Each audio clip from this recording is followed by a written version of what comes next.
واغفر لنا ما مضى يا واسع الكرم ولن يضيق رسول الله جارك بيد الكريم وتجلى باسم منتقم يا ربي بالمصطفى بلغ مقاصدنا واغفر لنا ما مضى يا واسع. فإن من جودك الدنيا وضارتها ومن علومك علم اللوح والقلم يا ربي بالمصطفى بلغ مقاصدنا واغفر لنا ما مضى يا واسع الكرم يا نفس لا تقنطي من زلة عزمت إن الكبائر في الغفران كالأمم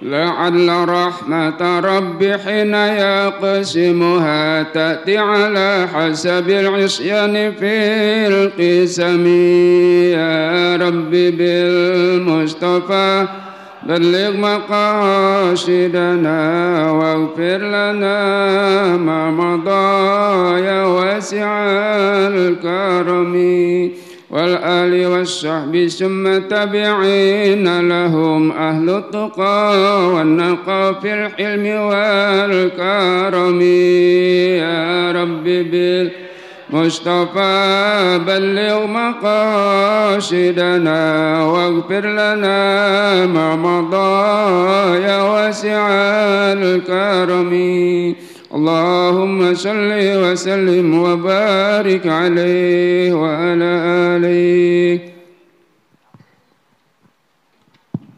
Allahumma sholli wa sallim wa barik alaih. Alhamdulillah telah sama-sama kita membaca salawat burdah. Semoga pembacaan salawat ini menambah kecintaan kita kepada Rasulullah SAW dan juga mudah-mudahan kita berharap di yaumul qiyamah nanti kita mendapatkan syafaatul ujma dari beliau Rasulullah SAW. Amin ya rabbal alamin. Para jamaah yang kami hormati, selanjutnya mari kita dengarkan pembahasan kitab fikih Safinatun Najah. Yang sudah memegang kitab silahkan dibuka pembahasan tentang wudhu dan akan disampaikan oleh guru kita Al-Mukarram Bapak Ustadz Ahmad Zarkasi LC.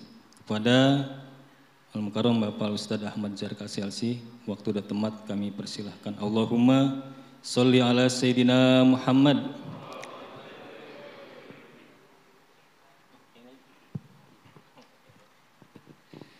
Bismillahirrahmanirrahim. Assalamualaikum warahmatullahi wabarakatuh.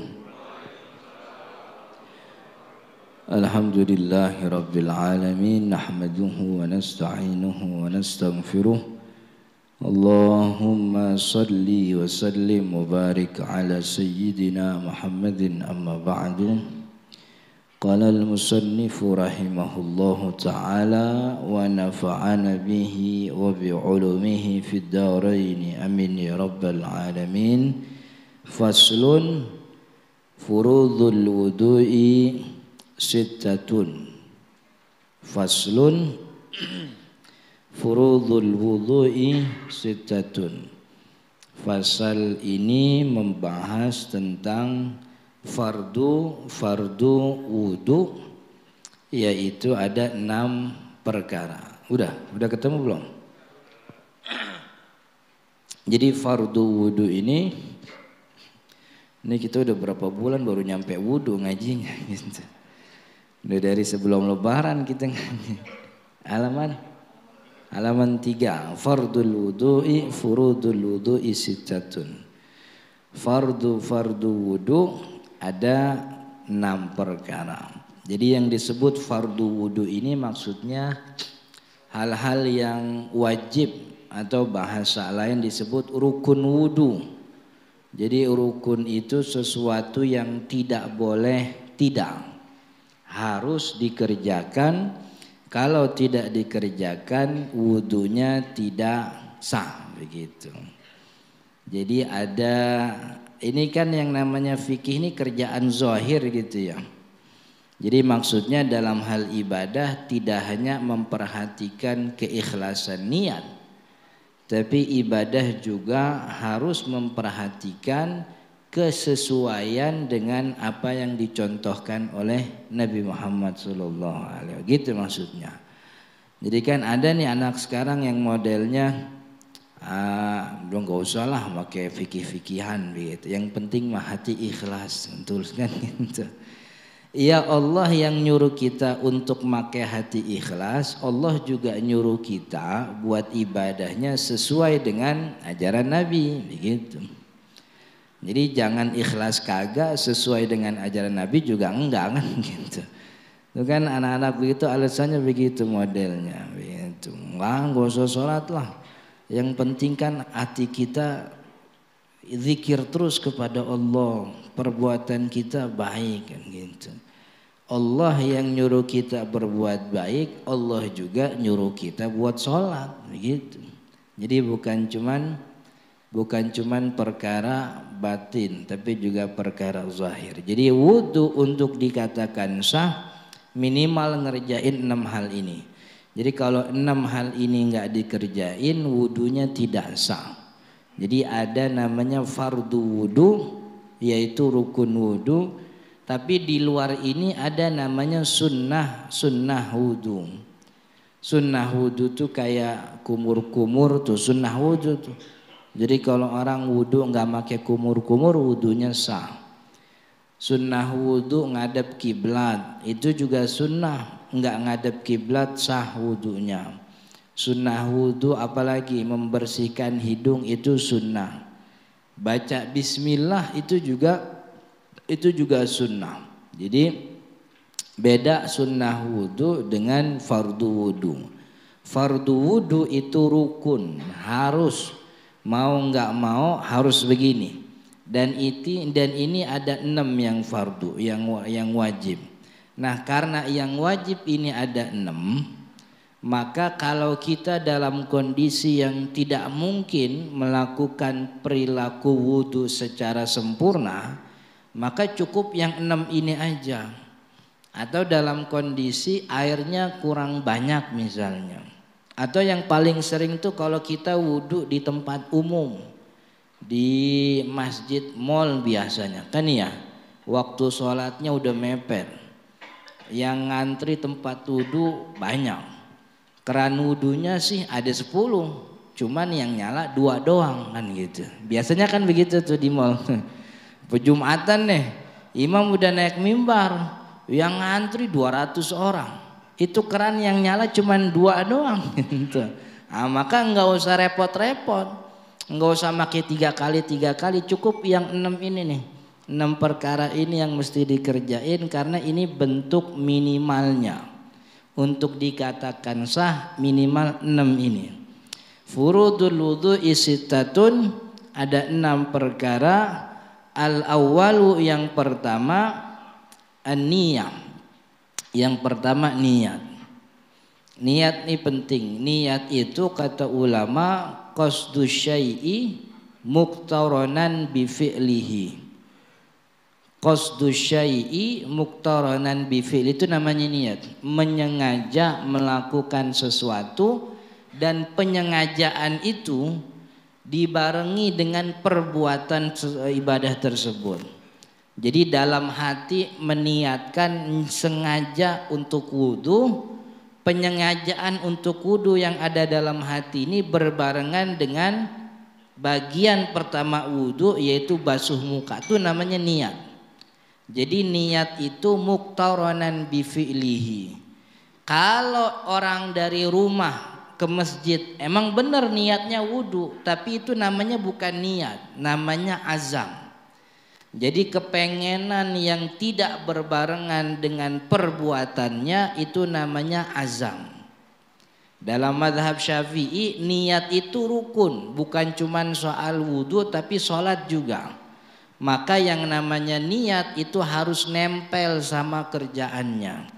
Makanya kalau orang Syafi'i niatnya takbir Allah, pas lagi takbir usolli fardu. Kalau kata imam, ada imam namanya Imam Al-Juwaini, Imam Al-Haramain, Imam Al-Muharramain Abdul Ma'ali Al-Juwaini membolehkan orang niat sholat sebelum takbir.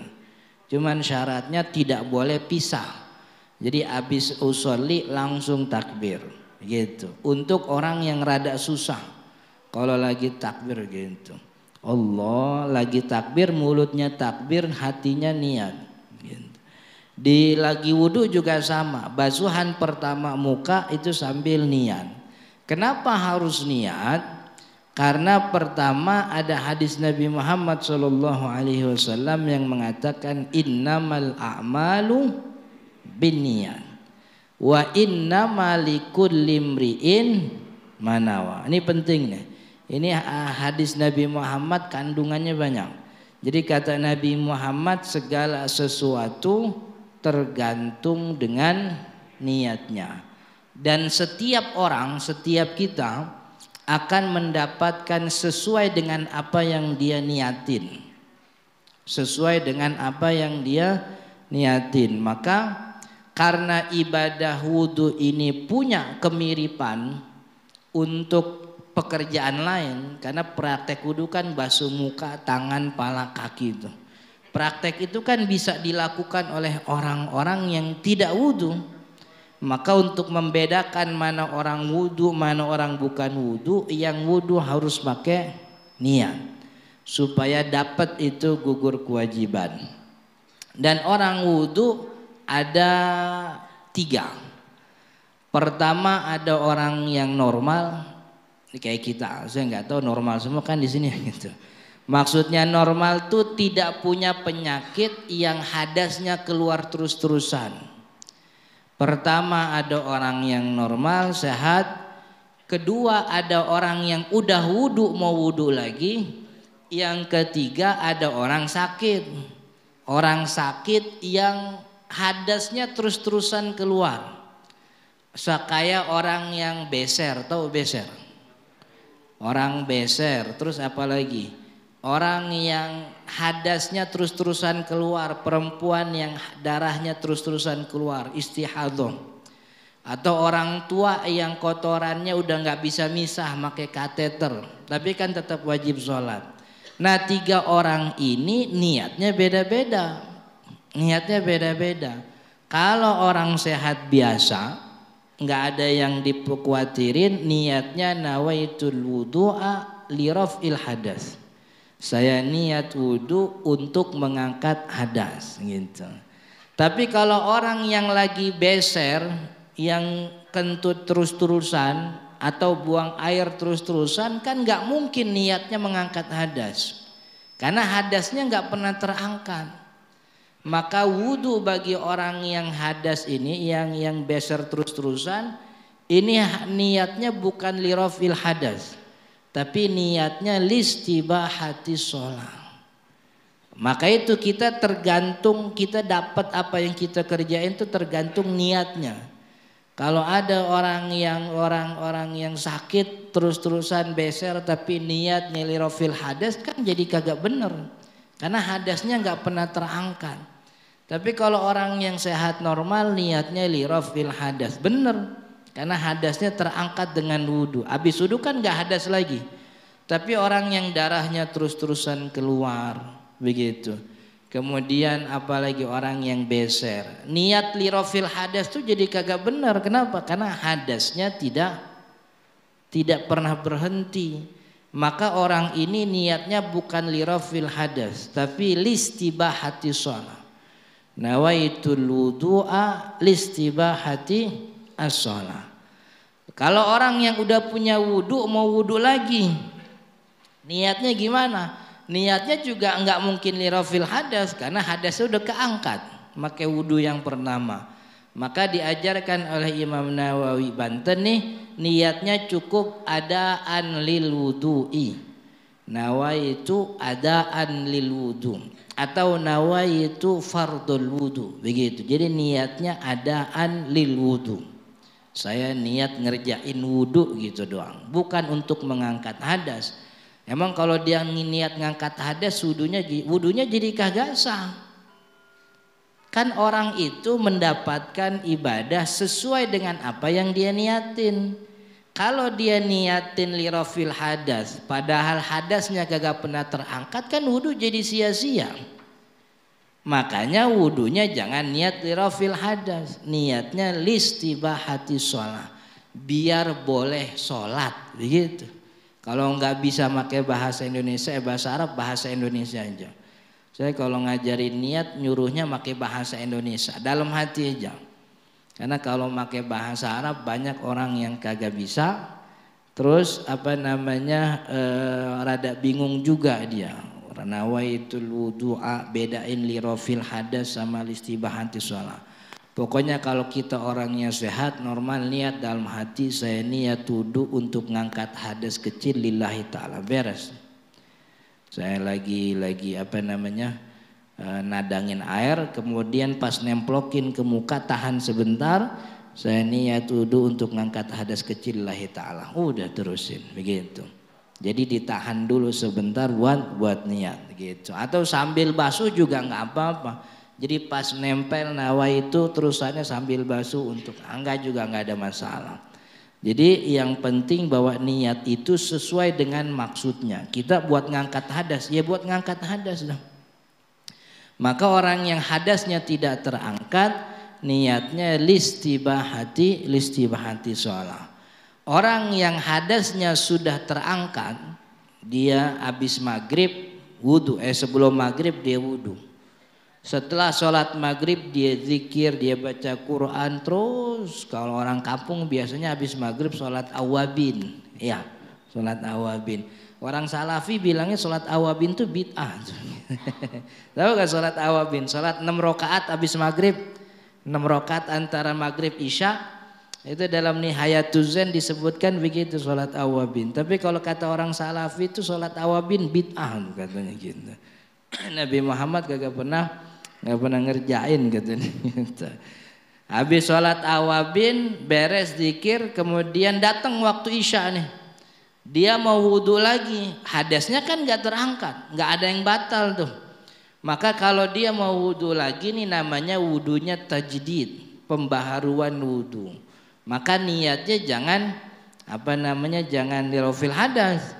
Niatnya ada al wudu. Supaya apa niat ada al wudu atau ada an lil wudu? Supaya dapat pahala sunnah wudu. Karena kalau dia niatnya lirafil hadas, jadi kagak aci kan gitu. Malaikat ternyata bingung, hadas lu kagak kenapa-napa diangkat kan gitu. Jadi jangan niat lirafil hadas. Jadi kalau ada orang yang sudah hadas sudah terangkat, kemudian dia wudu niatnya lirafil hadas, maka wudunya jadi istilahnya cuman basuh muka biasa doang. Tidak dapat kesunahan wudu karena kita mendapatkan sesuai dengan apa yang kita niatin. Ini Imam Jalaluddin As-Suyuti punya kitab namanya Imam Jalaluddin As-Suyuti. Ada namanya Imam Badruddin Az-Zarkashi punya kitab namanya Al-Mansur dalam Qawaid Ilmu Fikih. Beliau menjelaskan bab niat panjang banget.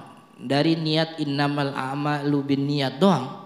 Itu hadisnya segitu, pembahasannya panjang. Sampai ketemu kenapa ada niat nawaitu sama godin, kenapa ada niat usolli, kenapa ada niat nawaitu wudu. Ketemu di sini. Makanya kalau ada orang yang diajarin nawaitu wudu dibilang kagak ada hadisnya, ya emang benar kagak ada hadisnya. Cuman hadisnya itu innamal a'malu binniyat. Kenapa jadi nawaitu al-wudu'a? Makanya belajar. Kalau nggak belajar nggak ketemu. Jadi hadis innamal a'malu binniyat itu menetapkan amal kita itu akan sesuai kita dapetin sesuai dengan apa yang kita niatin. Maka kalau kita niatinnya begitu yang kita dapat. Maka orang kalau nggak bisa bedain niat, dia akan mendapatkan 0 dari ibadahnya. Karena niatnya yang salah. Niatnya yang salah. Wa innama likulli imri'in ma nawa, setiap orang akan dapat sesuai dengan apa yang dia niatin. Makanya permasalahan niat ini cukup panjang. Jadi pada intinya ada 3 tuh jenis niat. Niat orang yang sehat, orang yang sudah berwudu, dan orang yang hadasnya terus-terusan keluar. Orang yang sehat niatnya lirafil hadas. Orang yang terus-terusan keluar hadasnya maka niatnya listibahati sholat. Saya niat wudu biar boleh sholat lillahi ta'ala. Nggak pakai lillahi ta'ala juga nggak apa-apa. Jadi nggak pakai lillahi ta'ala juga nggak apa-apa. Karena ibadah itu sudah pasti lillahi ta'ala bagi seorang muslim. Termasuk sholat juga. Usolli fardho kagak mesti lillahi ta'ala ujungnya. Kan yang wajib cuman usolli fardho zuhri, udah itu doang, 3 doang yang wajib. Sama 1 lagi kalau berjamaah, imaman apa makmuman. Usolli fardho zuhri Allahu akbar, sah itu niatnya kalau sholat sendiri. Tapi kalau berjamaah usolli fardho zuhri makmuman Allahu akbar.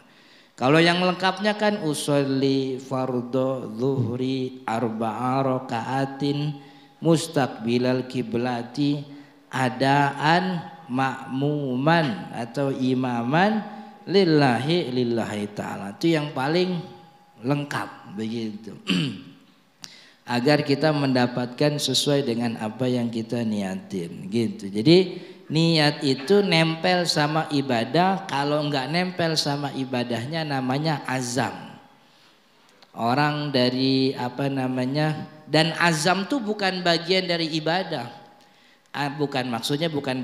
Bukan bagian dari ibadah yang diazamin itu. Antara azam sama ibadah orang boleh ngerjain banyak hal. Ini dari rumah nih ke masjid, mau ngapain ke masjid? Kan mau sholat. Itu bukan niat, itu namanya azam. Dari berangkat dia ke rumah sampai ibadah sholat, dia boleh ngerokok apa enggak? Boleh. Ini lagi dari rumah ke masjid nih. Mau kemana ke masjid? Mau sholat. Itu niat apa azam? Azam. Kalau niat itu bagian dari ibadahnya. Orang kalau udah niat nggak boleh batalin. Harus terus sampai beres. Tapi kalau azam itu bukan bagian dari ibadahnya tersebut. Jadi antara azam sama ibadah orang boleh ngelakuin banyak hal. Dari mulai azam keluar rumah dia boleh minum, dia boleh makan, dia boleh kongko, dia boleh ngerokok, dia boleh main game dulu kalau sempat begitu, nanggung kan ya. Tapi kalau niat, abis niat itu kagak boleh ngapa-ngapain, harus terusin ibadahnya. Jadi orang kalau udah niat tuh udah masuk dari ibadah tersebut maka tidak boleh dibatalkan kecuali ada pembatal yang betul-betul membatalkan ibadah tersebut. Itu bedanya azam sama sama niat. Jadi kalau niat itu ada nempel supaya benar-benar jatuh ibadah kita sesuai dengan apa yang dia niatin, maka niat sama ibadah harus nempel. Dan niat itu tempatnya di dalam hati. Apa yang diucapkan oleh mulut nawaitul wudu'a itu namanya at-talaffudzu bil manwi. Ngucapin apa yang diniatin. Boleh nggak apa-apa. Karena kadang-kadang hati ini tidak bisa mantap untuk meniatkan sesuatu kecuali dibantu dengan lisan. Ini yang disebut oleh Imam Al-Juwaini, Imam Al-Haramain Al-Juwaini Nihayatul Matlab. Dia bilang pendapat Imam Syafi'i harus niat tuh bareng sama ibadah. Tapi bagi sebahagian orang kan susah. Lagi takbir dia usolli susah. Lagi basuh muka dia nawaitu juga susah.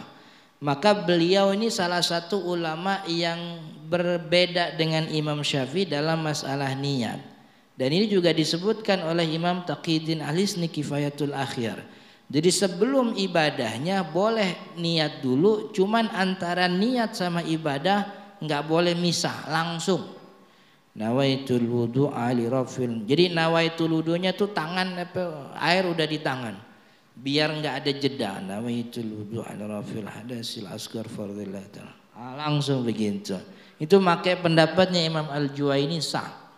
Tapi kalau memakai kebanyakan ulama Syafi'i kan harus bareng sama basuhan muka. Usolli salat juga sama. Jadi dia usolli fardhu zuhri 4 raka'atin ma'muman lillahi ta'ala. Allah gitu langsung. Karena melihat kondisi banyak orang yang sulit untuk memantapkan niat sekaligus takbir. Sebagaimana juga banyak orang yang kesulitan kalau lagi basuh sambil niat. Maka niatnya niatnya sebelum ibadah tapi tidak boleh ada jeda gitu. Jadi habis nawaitul wudu, enggak usah meriksa HP lagi, udah langsung gitu. Jangan berhenti pakai meriksa HP. HP-nya pas bunyi soal gitu. Itu yang pertama, niat. Jadi niat ini penting untuk membedakan antara ibadah dan kebiasaan atau ibadah dengan ibadah yang lain. Kemarin udah dicontohin tuh. Ada kebiasaan yang mirip dengan ibadah, salah satunya i'tikaf. Ini nongkrong di masjid, diam di masjid itu dikerjain banyak orang. Tapi ibadah juga ada yang kerjanya cuma nongkrong di masjid, namanya i'tikaf. Apa bedanya orang i'tikaf sama kalau siang banyak ojek online nongkrong di masjid siang-siang nyari angin? Bedanya apa? Kagak ada bedanya, sama-sama diem di masjid. Yang bedain niatnya. Jadi orang masuk masjid nawaitul i'tikaf fi hadzal masjidi madumtu fihi lillahi ta'ala. Diem. Jadi itu i'tikaf. Orang ojek online masuk, cuman nggak pakai niat, nyari angin dia. Kebetulan kipas angin ada di dekat orang yang lagi i'tikaf, dideketin tuh. Gitu.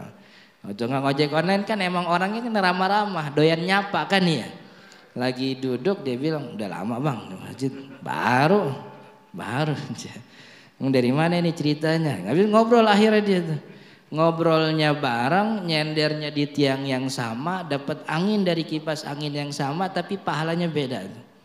Yang satu dapat pahala i'tikaf, yang satu lagi nggak dapat pahala i'tikaf. Kenapa nggak dapat pahala i'tikaf? Nggak ada niatnya. Jadi tergantung dengan niat. Wasani yang kedua, rukun wudu yang kedua, ghuslul wajhi, yaitu membasuh wajah. Yang namanya ghusl itu kalau terjemah, saya nggak tahu terjemah Indonesia benar apa enggak, cuman saya terjemahinnya ghusl itu membasuh. Kalau terjemah bahasa Arab yang namanya ghusl itu sayalanul ma'i alal udwi, mengalirnya air di atas anggota tubuh, itu namanya ghusl. Yang kalau diterjemahin Indonesia saya terjemahinnya membasuh. Jadi mengalirkan air. Maka karena mengalirkan air harus dialirin. Jadi nggak bisa kalau kita wudhu pakai tisu dibasahin tuh nggak bisa. Atau tisu basah atau kain basah diteplok-teplok nggak bisa. Karena itu tidak memenuhi kriteria yang namanya ghusl. Ghusl itu mengalirkan. Jadi harus ada aliran air yang ada di atas anggota tubuh. Beda dengan nanti kepala namanya al-mashu. Faksilu wujuhakum wa aydiyakum ilal marafiq wamsahu, kata Allah. Imsah itu artinya imrarul yadil mablul, menyapu tangan yang basah alal udwi, di atas anggota tubuh.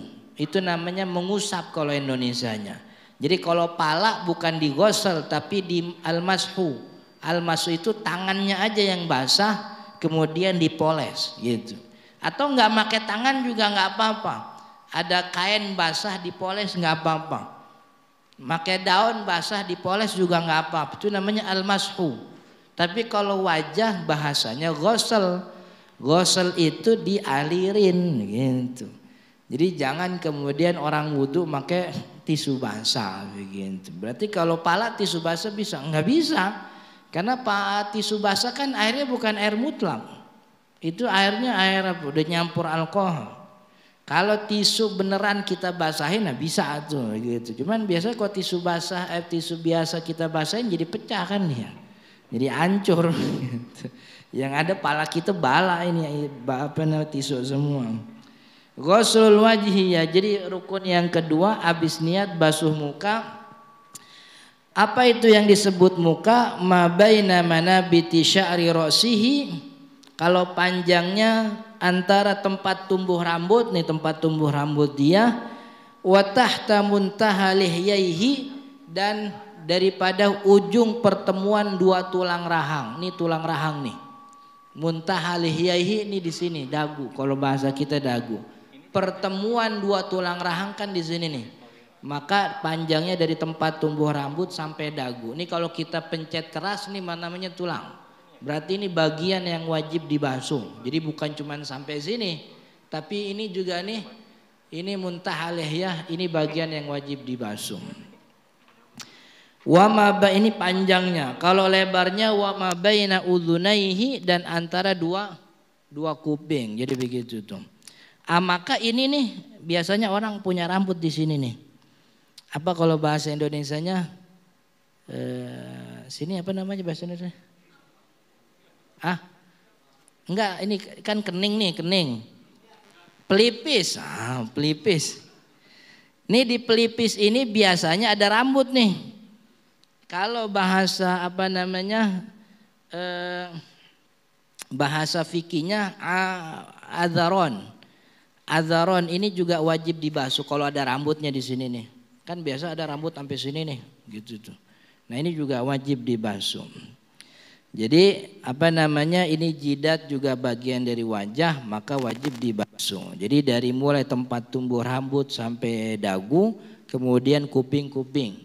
Lalu bagaimana kalau orang yang rambutnya numbuhnya di belakang gitu. Dari tempat tumbuh rambut sampai dagu, berarti basuhnya dari gitu. Maksudnya tempat tumbuh rambut orang biasanya begitu. Jadi biasanya tempat tumbuh rambut ya di sini walaupun dia rada botak begitu enggak apa-apa di sini. Jadi tempat tumbuh rambut biasa kebanyakan orang. Ini namanya apa? Iya, ini juga wajib dibasuh nih. Jadi kalau bahasa Arab ini namanya al-arid. Al-arid nih wajib dibasuh. Termasuk bulu-bulu yang ada di pipi. Jadi ini bukan jenggot nih, kalau di pipi bukan jenggot, namanya apa? Ini cambang nih, ini cambang. Ini yang di pipi bewok, itu juga wajib dibasuh. Kalau yang di bawah dagu namanya jenggot, gitu. Jadi kita jadi belajar bulu-buluan gitu. Nah ini kumis wajib dibasuh. Biasanya kumis tuh punya sibal. Kalau bahasa Arab sibal. Apa sih ini? Yang kayak tukul dulu apa namanya? Iya. Jadi dia kagak nempel di atas bibir. Dia panjang begitu, melintir kayak company. Nah, ini juga wajib dibasuh. Jadi kumisnya wajib dibasuh, ininya juga wajib dibasuh. Kemudian ini bewok wajib dibasuh. Jenggot gimana Ustaz? Jenggot kalau tebal cukup diusap. Nih habis basuh muka, jenggotnya kan tebal nih. Cukup tangan dibasahin kemudian dilap-lap gitu. Kalau jenggotnya tebal. Tapi kalau jenggotnya tipis kayak begini nih, ini juga wajib dibasuh yang ada di sini. Bedanya mana jenggot tebal sama jenggot tipis? Jenggot tebal itu kata Imam Taqiyuddin Al-Hisni apa namanya? Toro basyaruhu indal muwajahah. Kalau ada orang lagi ngobrol, kelihatan kulit dalam jenggotnya, berarti jenggotnya tipis. Tapi kalau lagi ngobrol nih, face to face, adep-adepan, bagian kulit bagian dalam gak kelihatan tuh berarti tebal. Gitu. Berarti orang kita nih kebanyakan jenggotnya tipis. Nah, karena orang kalau biarpun berjenggot itu dalamnya kelihatan tuh. Berarti tipis. Kalau tipis wajib dibasuh. Jadi ada jenggot di sini nih, wajib di apa namanya diusrak-usrak sama air biar ngalir. Itu apa namanya wajah. Kemudian yang ketiga ghusl yadaini ma'al mirfaqaini, basuh tangan sampai bahasanya ma'a itu artinya bersama. Basuh tangan bersama siku-sikunya sekalian, bahasa kita begitu. Soalnya kalau kita buka Al-Quran surat Al-Ma'idah itu bahasanya bukan ma'a, bahasanya ila. Faksilu wujuhakum wa aidiyakum ilal marafiq, kan begitu. Bahasanya ila. Kalau ila itu salah satu makna ila itu bisa jadi sikunya enggak wajib dibasuh. Karena salah satu makna ila itu ibtidaul ghayah namanya. Ada ila itu kan udah bahasa Arab harfu jar. Harfu jar itu artinya ada yang ibtidaul. Ini bahasanya gini. Kulis sama kata ila ra'siha. Makanlah ikan ini sampai palanya. Itu artinya sampai pala berarti palanya dimakan apa enggak? Ah gitu. Kalau pakai ila begitu artinya. Ada dua. Karena sampai itu bisa berarti tujuan bagian daripada maksud. Bisa jadi tujuan bukan maksudnya. Makanya kalimat Al-Quran ila itu diterjemahkan oleh ulama jadi ma'a, artinya bersamaan sama siku-sikunya sekalian dibasuh. Berarti menyelisih Al-Quran? Bukan, ini Nabi Muhammad yang menjelaskan. Karena sepanjang hayat Nabi Muhammad kalau wudu Nabi Muhammad gak pernah ninggalin sikunya, selalu basuh sikunya. Bahkan Nabi Muhammad tuh wudu sampai ini nih, sampai setengah adud. Ini namanya bahasa Arab adud. Jadi kalau bahasa Arab nih, ini kalau Indonesianya apa ini? Dari siku ke sini. Kalau dari pergelangan sampai siku namanya apa? Nah, gak ada kan. Jadi kalau bahasa Arab yadun ini dari ujung jari sampai pergelangan tuh namanya yadun. Kalau dari pergelangan sampai siku namanya sa'id. Kalau dari pergelangan dari siku sampai pundak tuh namanya adud. Nabi Muhammad kalau wudhu dari tangan sampai setengah adud selalu memasukkan siku ke dalam basuhan wudhu, nggak pernah sekalipun ditinggal. Makanya ulama punya kesimpulan, oh berarti ila dalam Al-Quran itu maknanya ma'a, bersamaan, bukan cuman sampai. Kalau sampai kan orang basuh sampai sini kan nyampe siku, berarti sikunya nggak kena tapi udah nyampe gitu. Makanya sikunya dibasuh sekalian untuk memenuhi standar sah wudu. Banyak nih anak-anak nih biasanya nih yang wudunya asal-asalan. Ya kalau anak TK sih biarin. Ini udah kelas 3 SD kan udah balik biasanya. Kelas 3 sama kelas 5 tuh biasanya kan udah pada balik. Udah balik apa belum kelas 5? 3 mah belum. Kelas 5 biasanya. Kelas 5 tuh. Kelas 5 kan perempuannya udah rame di TikTok gitu. Yang joget-joget di TikTok kan emang anak kelas berapa tuh? Coba tanya deh. Udah kenal apa namanya? Udah kenal siapa yang lagi ngetren tuh? Bonge. Yang kayak begituan jadi terkenal. Orang si PA banget. Kan ya. Jadi kita kadang-kadang kesal gitu. Kita ngajarin anak-anak biar belajar yang rajin, ngaji yang rajin, sekolah yang rajin. Ada bonge kagak sekolah terkenal. Ya nih ya, jadi kan anak-anak mikir, wah udah dah gak usah sekolah dah.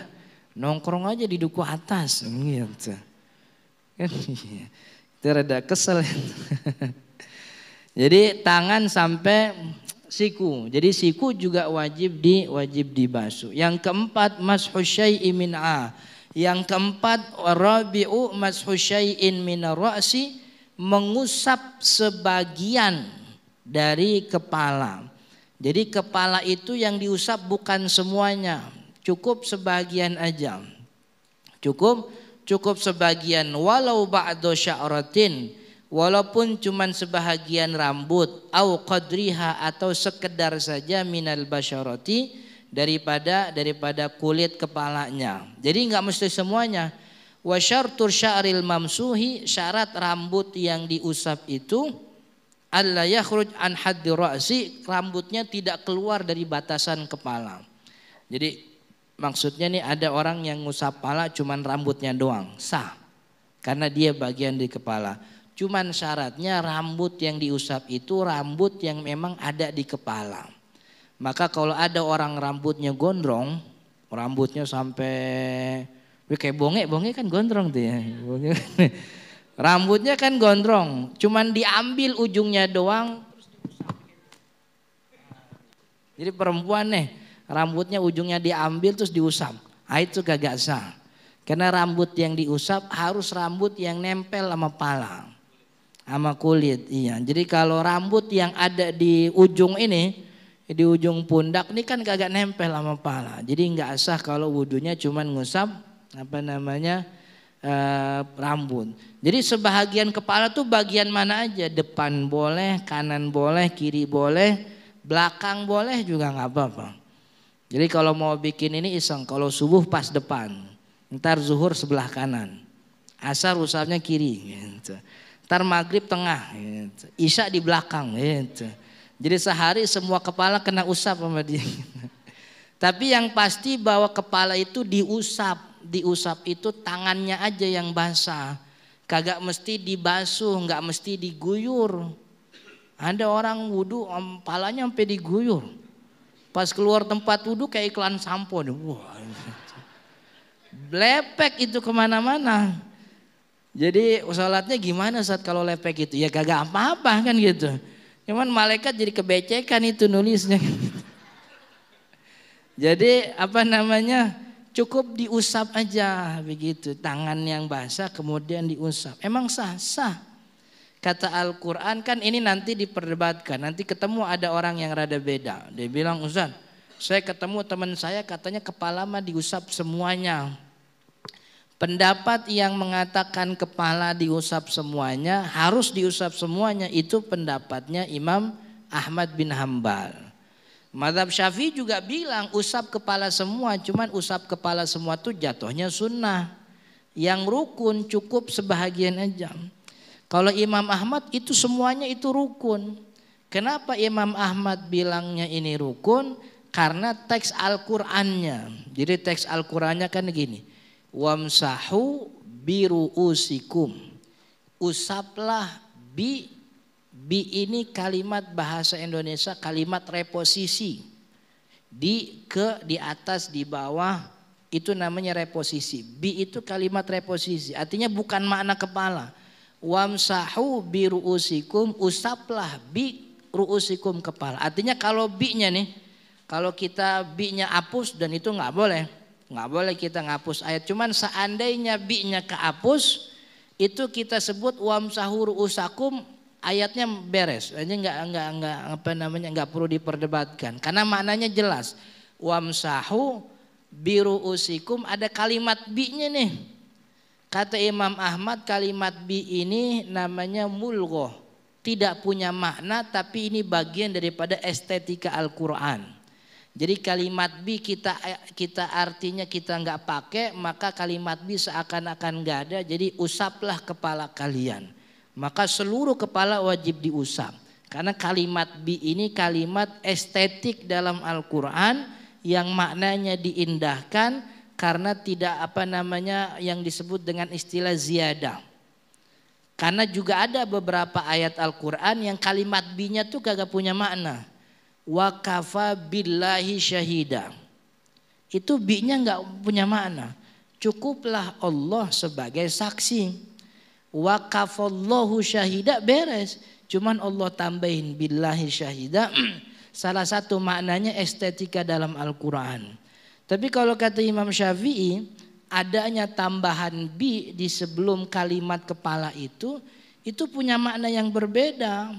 Itu maksudnya adalah bi itu menunjukkan litab'id. Salah satu makna kalimat bi secara bahasa itu litab'id, untuk menunjukkan sebahagiannya saja. Dan Imam Syafi'i itu dalil bahasa. Jadi kalau kita pernah dengar Imam Al-Bukhari gitu ya. Dulu minum dulu nih.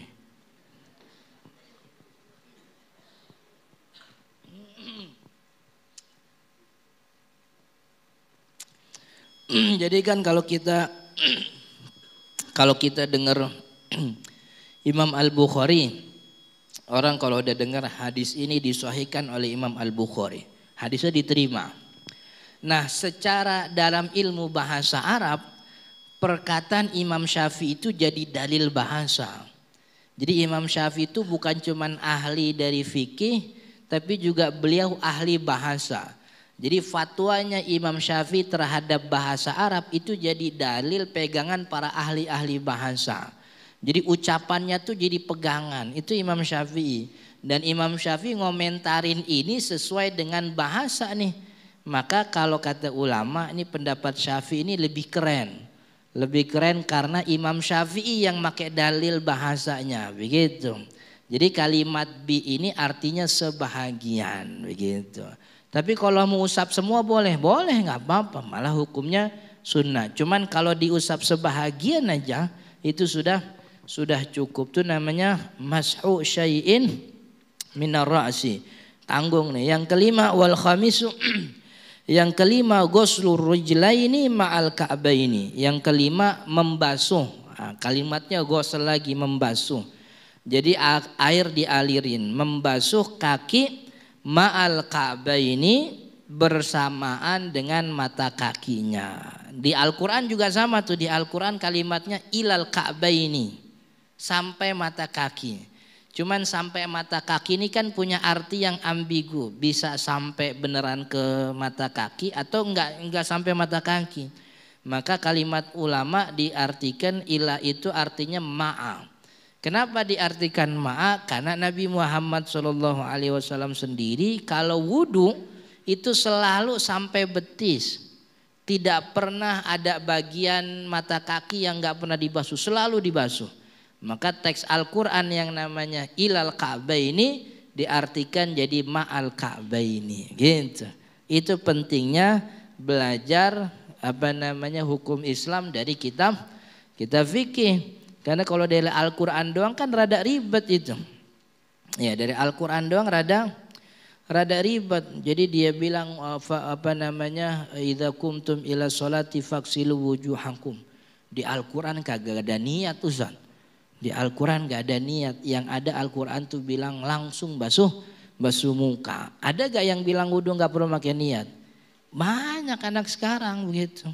Yang sok-sokan buka Al-Quran pakai terjemah begitu. Dikira ulama kagak pada ngerti Al-Quran gitu. Kalau seandainya Al-Quran bisa dipahami hanya dengan terjemahan saja, tentu orang Arab tuh jadi ulama semua tuh. Kan iya? Bahasa Al-Quran kan bahasa Arab. Orang Arab jadi ulama semua apa enggak? Nah, iya harusnya iya. Cuman kan jadi ulama enggak. Orang Arab ada yang PA juga sama kayak kita. Iya, coba dah lagi iseng nih, lagi umroh iseng, main ke main ke tukang onta atau yang jualan di pinggir jalan, tanya rukun Islam ada berapa? Banyak juga yang kagak tahu, sama kayak anak-anak di duku atas gitu tuh, rukun Islam kagak tahu nih. Gitu. Jadi kalau seandainya Al-Quran bisa dipahami hanya dengan terjemah saja, tentu orang Arab jadi ulama semua, tapi kan gak jadi ulama semua. Padahal orang Arab tuh udah pasti mancung tuh.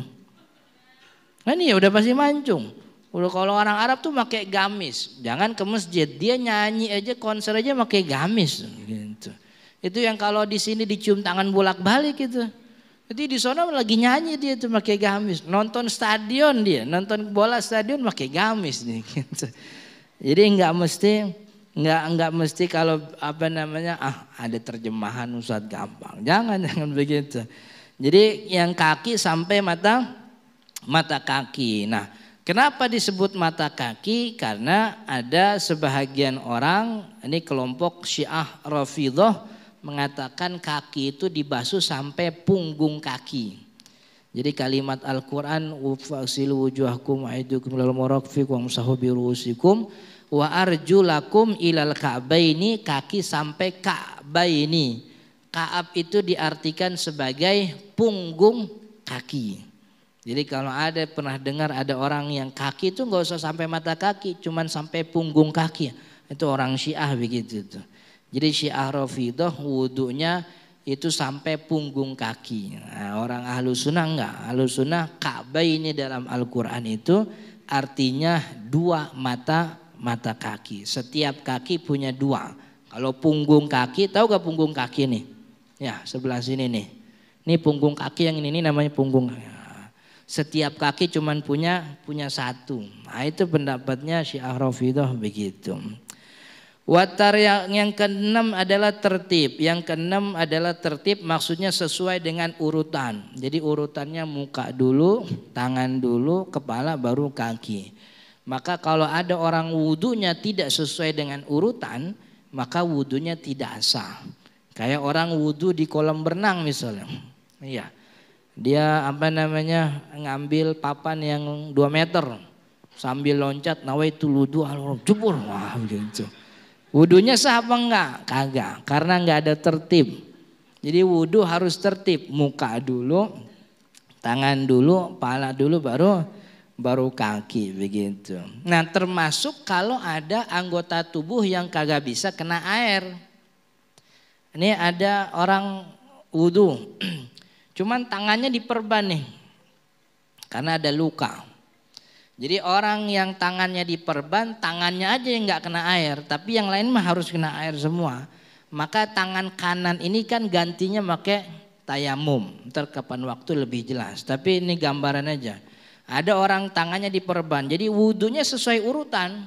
Jadi muka dulu, habis muka kan jatuhnya tangan nih. Karena tangannya diperban, maka dia tayamum sebagai ganti tangan kanan. Habis itu tangan kiri. Habis tangan kiri kemudian pala berkaki. Jadi tayamumnya jangan di duluan, jangan di belakangan. Sesuai dengan tayamum mengganti yang mana.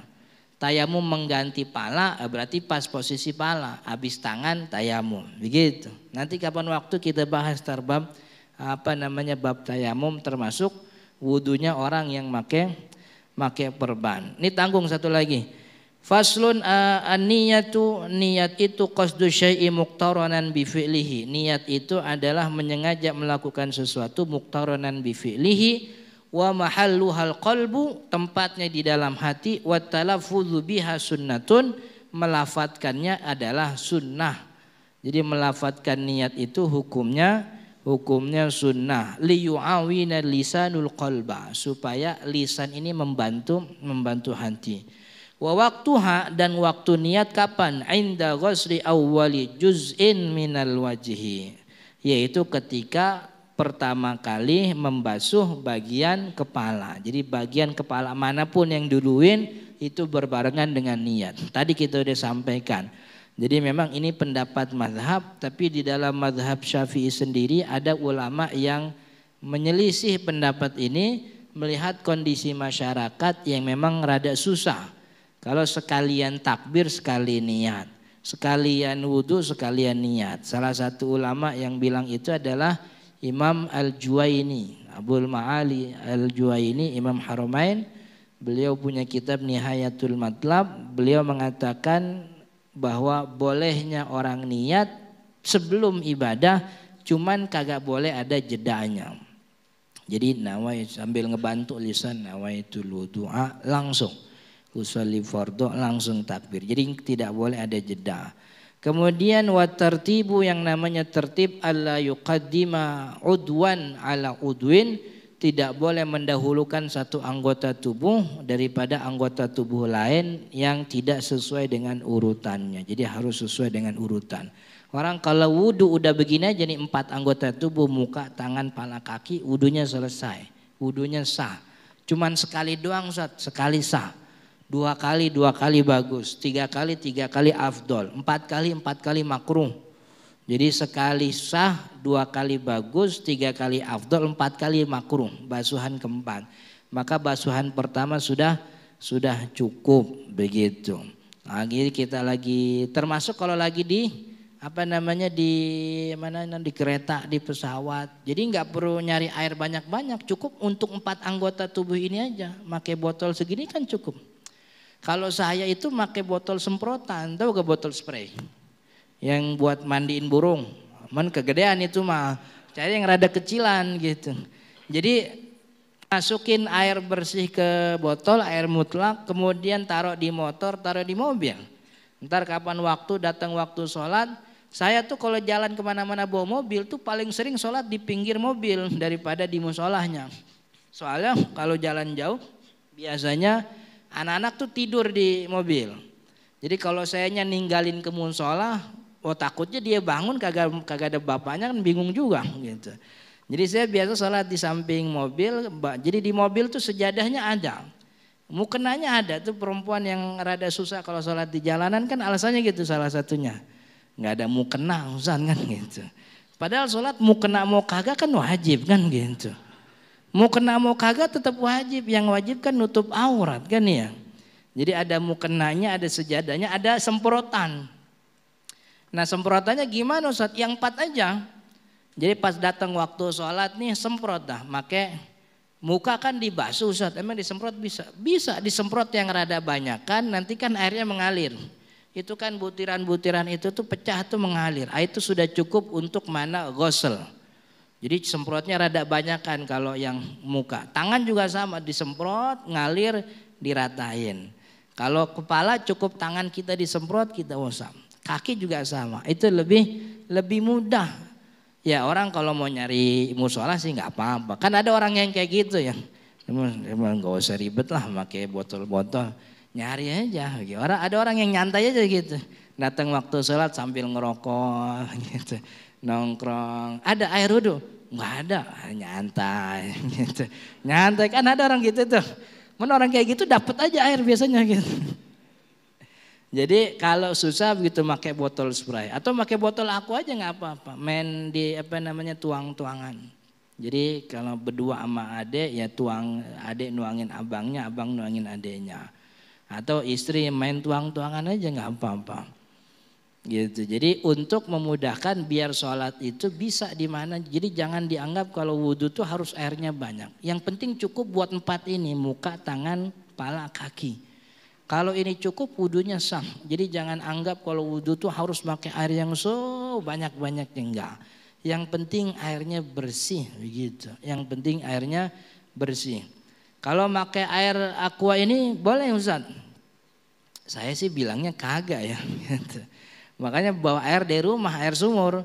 Kalau air ini sih saya bilang enggak. Karena airnya udah kecampur nih. Udah bukan air mutlak lagi. Ini kecampur ya macam-macam dah, namanya pabrik kan begitu. Namanya pabrik gitu. Cuman kalau kita lagi di tempat yang betul-betul kagak ada air. Airnya cuman ada air ini, wudhu dah pakai air aqua. Cuman nanti habis sholat, beres sholat, datang ke tempat yang ada air wudhu bener, sholat yang tadi diulangin. Ini namanya sholat lihurmatil wakti begitu. Oke, mudah-mudahan bermanfaat. Insya Allah kita lanjut di pertemuan akan datang. Ada tanya jawab ini. Assalamualaikum warahmatullahi wabarakatuh. Baik, terima kasih pada Ustaz Ahmad Zarkasi yang telah memberikan paparan ilmunya kepada kita ya tentang wudhu. Mudah-mudahan kita yang wudhunya masih belentong ya, termasuk saya, mudah-mudahan mulai hari ini kita bisa koreksi lagi ya, biar lebih benar lagi wudhu kita. Untuk pertanyaan silakan, barangkali kalau ada yang ingin bertanya. Bapak-bapak, ibu-ibu. Kalau memang tidak ada yang bertanya, berarti sudah paham semua ya. Oh ada. Ini dulu, depan dulu nih. Ada 2 set.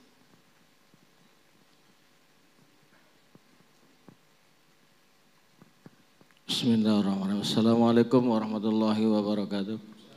Pak Ustaz, saya menanya yang mengenai membasuh kaki. Kalau membasuh kaki itu kan basuh namanya kan tadi pegang Mas. Kalau di keran itu diguyur aja kakinya nggak dipegang sah nggak begitu? Ya. Itu aja pertanyaan dari saya. Assalamualaikum warahmatullahi wabarakatuh. Jadi ada bahasanya namanya ad-dalku. Ad-dalk itu meratakan air dengan tangan sambil diratain. Jadi dipijit-pijit. Itu dalam mazhab Syafi'i membasuh beserta pakai tangan itu bukan kewajiban, bukan keharusan. Yang harus itu airnya terbasuh rata.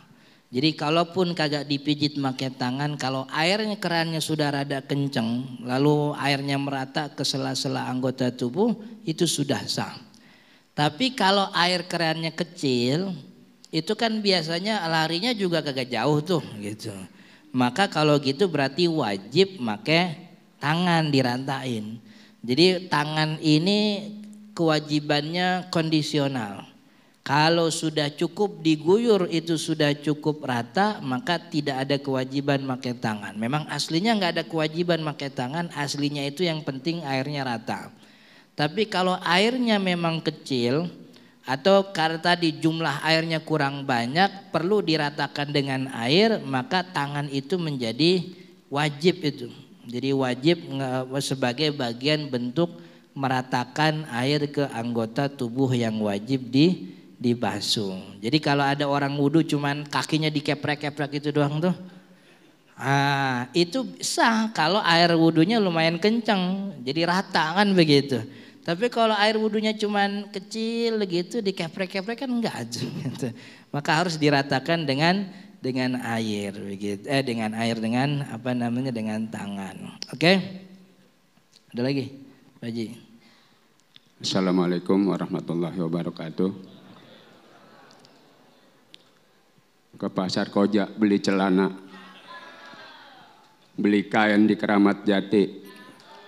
Memang sengaja saya banyak bertanya biar jamaah yang lain pada mengerti. Hingga ada yang mau nanya, jamaah udah ngerti semua berarti. Pertanyaan saya ini tentang wudhu, Ustaz. Jadi umpamanya nih ada semisal kita sudah dengar tarhim di Masjid Taufikur Rahman. Lalu kita bangun dan kita ingin sholat berjamaah di masjid. Lalu kita wudhu. Setelah kita wudhu, pas giliran basuh kaki kanan, airnya tinggal dikit. Pas giliran kaki kiri, enggak kebagian. Ya, jadi tinggal kaki kiri doang ini. Jadi mau nggak mau kita langsung ke masjid. Pas kita mau wudhu, mau disempurnain, imam sudah takbiratul ihram, udah Allahu Akbar. Jadi kita pengen supaya keburu rakaat pertama, nggak kepengen masbuk. Jadi cuman kaki kiri doang kita basuh. Iya. Pertanyaan saya, apakah boleh yang demikian? Demikian pertanyaan saya, Ustaz. Atas perhatiannya kami ucapkan banyak-banyak terima kasih. Assalamualaikum warahmatullahi wabarakatuh. Assalamualaikum warahmatullahi wabarakatuh. Itu namanya mualat. Mualat itu bersambung antara anggota tubuh satu dengan yang lain. Jadi anggota tubuh sebelumnya belum basah, udah basuh lagi anggota tubuh selanjutnya. Nah, yang namanya mualat itu hukumnya sunnah, kagak wajib. Jadi ada orang wudhu di rumah nyisain kakinya sengaja juga boleh. Gitu.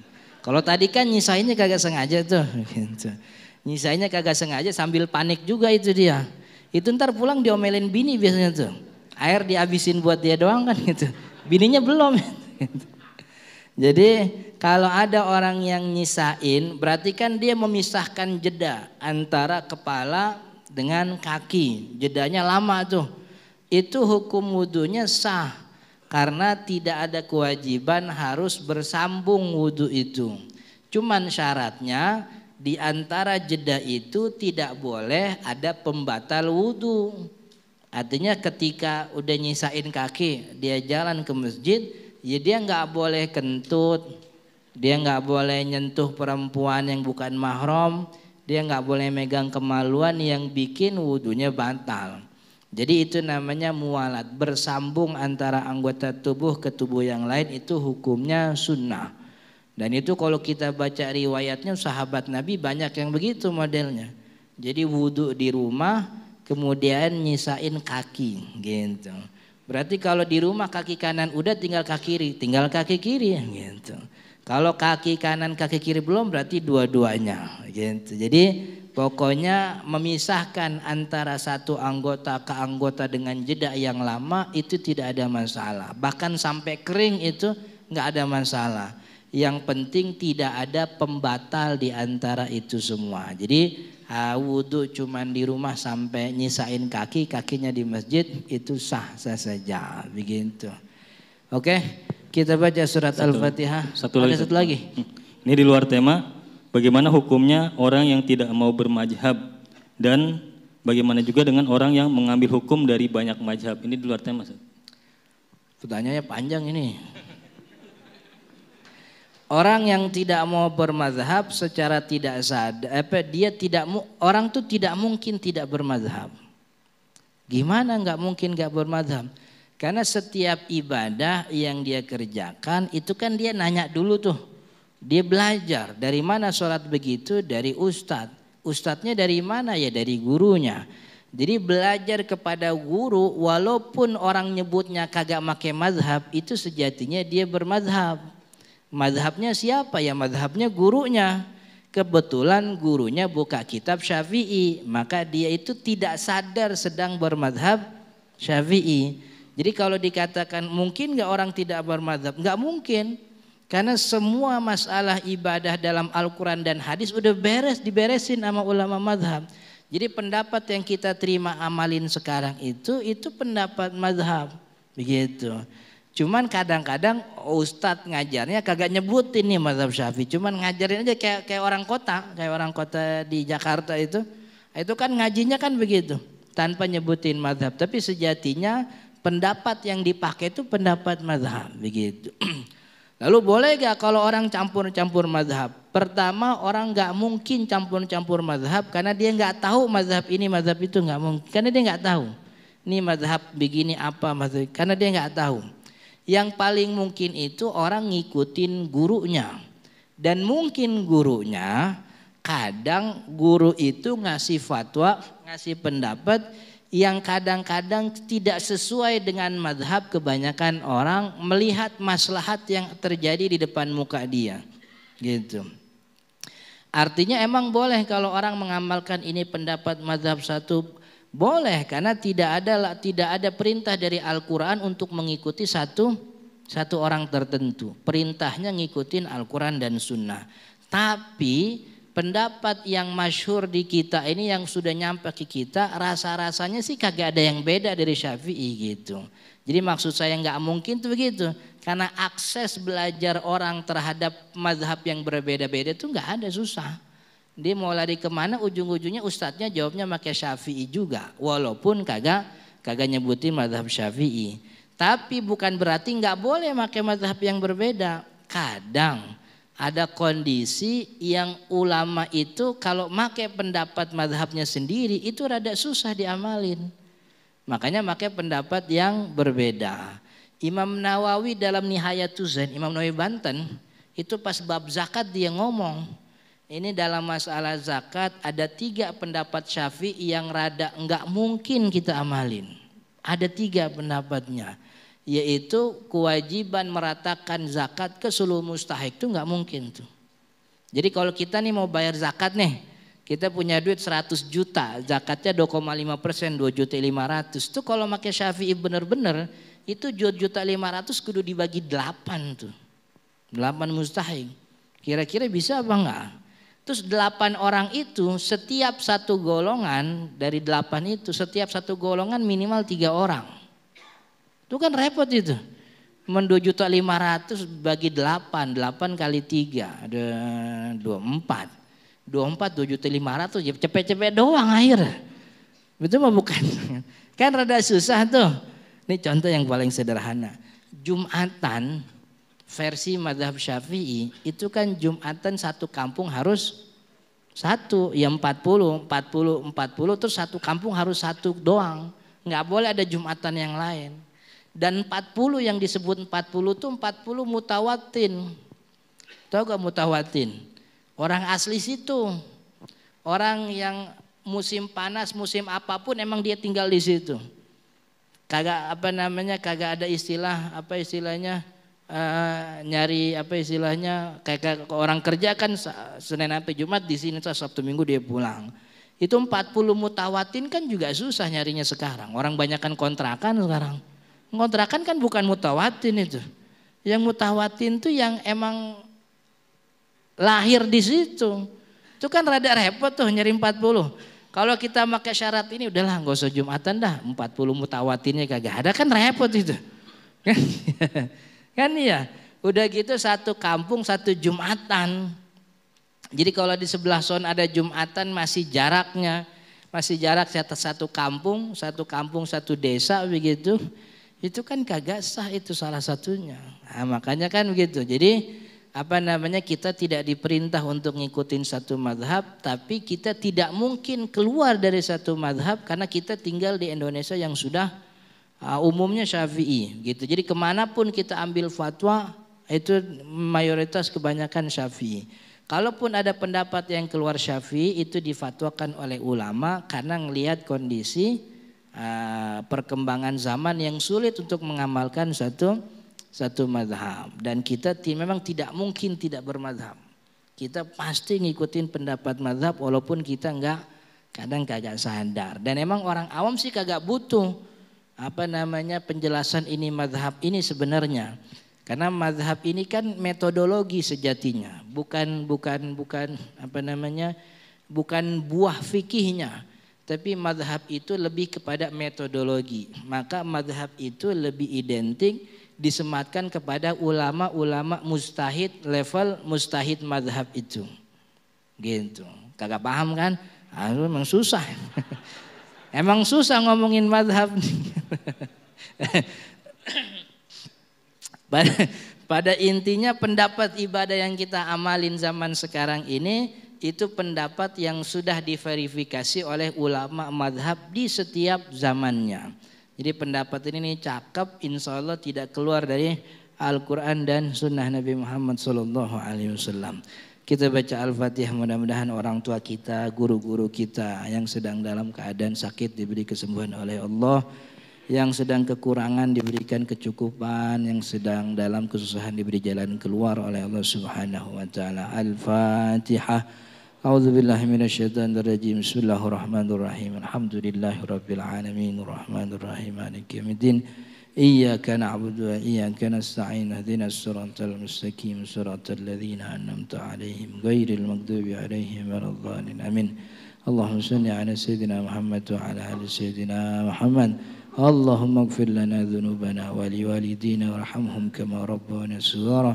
اللهم انفعنا بما علمتنا وعلمنا ما ينفعنا وارزقنا علما نافعا وارزقنا فهما صحيحا في الدين يا رب العالمين. اللهم اجعل جمعنا هذا جمعا مرحوما واجعل تفرقنا من بعد هذا تفرقا معصوما. آمين. وصلى الله على سيدنا محمد وعلى آله وصحبه وسلم والحمد لله رب العالمين. Assalamualaikum warahmatullahi wabarakatuh. Waalaikumsalam warahmatullahi wabarakatuh.